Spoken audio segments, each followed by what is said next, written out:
मंडळी तर बघा, आज केली आम्ही झाडांची ही नवीन खरेदी.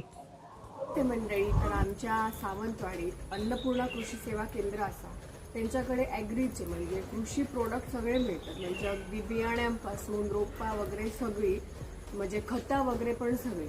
तर आमच्या ह्यांनी ही 2 रोपं आणली आहेत, मिरची आणि हे गोंड्याची.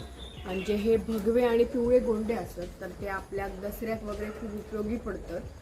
पाऊस असल्यामुळे माती ओली होती, त्याच्यामुळे सगळं एका लाईनीत खडून घेतलंय, कारण आपल्या एका ओळीत लावचा होता. कशी दाखवलेले ते गोंडे हे आपण इकडे लावूया.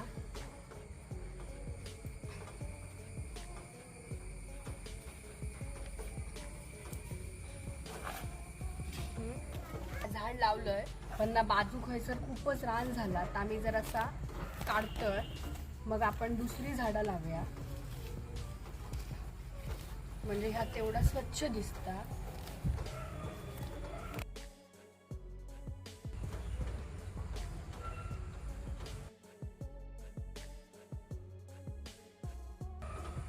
झाड लावल्यावर पावसात डोंगर करायचो, म्हणजे जर आपण पाणी घालतो त्या बाहेर जात नाही, म्हणजे त्या मुळात साचून राहतं.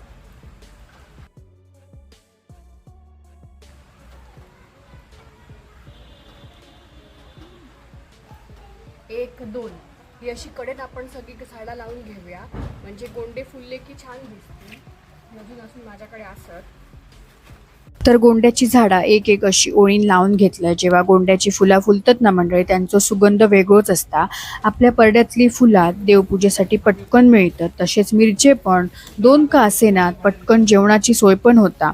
म्हणून आपल्या परड्यात भाजी म्हणा मिरची म्हणा आवश्यकता हव्याच हव्या.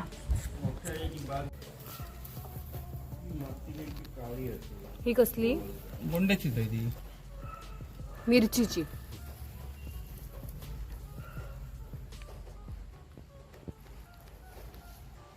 तर मंडळी बारीक बारीक पाऊस सुरू झालेलो आणि कातरवेळ पण झालेली. डास तुमका सांगू असे फोडत होते, तर आम्ही म्हणजे कंटाळलेलो अक्षरशः, आणि झाडा लावणं पण गरजेचा होता. तर एका लाईनीत थोडीशी गोंड्याची आणि थोडी मिरचीची पण लावली. मी थोडी लावली, ह्यांना पण थोडी लावल्यान. आणि काय सांगू तुमका, म्हणजे अक्षर जराळ म्हणतात बघा, तशी बारीक बारीक मुरकुटा ती चावत होती. तर आज आमचं सुट्टीचा सदुपयोग असो झालो, मस्तपैकी झाडा लावली. तर तुमका पण अशी बागकाम वगैरे करू आवडता का, कमेंटमध्ये नक्की सांगा.